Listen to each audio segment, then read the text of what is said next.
आप चाहे कोई भी बयान दे लें, आप चाहे कोई भी स्टेटमेंट मेरे बेटे से कहलवा लें, आप चाहे कोई भी जो है ना बयान खान साहब के ख़िलाफ़ दिलवा लें, मैं अपने बेटे को जानती हूँ, मैं अपने बेटे को सबसे ज़्यादा जानती हूँ। कुछ भी आप करवा लें, मैं यकीन नहीं करूँगी। मैं खान साहब के साथ डट के खड़ी हूँ, मैं डट के खड़ी हूँ।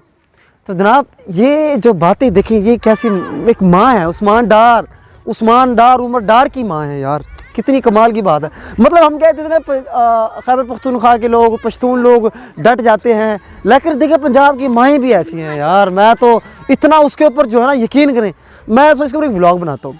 पहले भी मैंने बनाया था दोस्तों, पहले भी मैंने एक व्लॉग बनाया था, लेकिन यकीन करें ये जो माँ है ना, उसके मैं फिर जो एक उसने अज़म किया है, उसकी जो इस्तकामत है, यकीन करें मेरा फिर दिल अश कर उठता है। मैंने कहा यार देख, कुछ भी है, जितना बुरा वक्त आया हुआ पीटीआई के ऊपर, कितना उसके बेटों के ऊपर आया हुआ है यार। आप सोच लें वो बेचारे, उनके साथ क्या कुछ जुल्म हो रहा है, लेकिन फिर भी एक माँ है, कितनी डटी हुई है यार।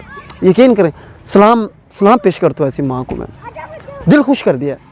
अल्लाह ऐसी माएँ जो है ना, अल्लाह ऐसी माएँ, हाय हाय, अल्लाह उनको माँओं को सलामत रखें। अल्लाह करे हमारी सारी माएँ ऐसे हो जाए। तो दोस्तों बात ये है कि हम अक्सर कहते रहते हैं ना खैबर पख्तूनख्वा वाले पश्तून, लेकिन यार ये देख के ना कि मेरा दिल बड़ा खुश हो गया।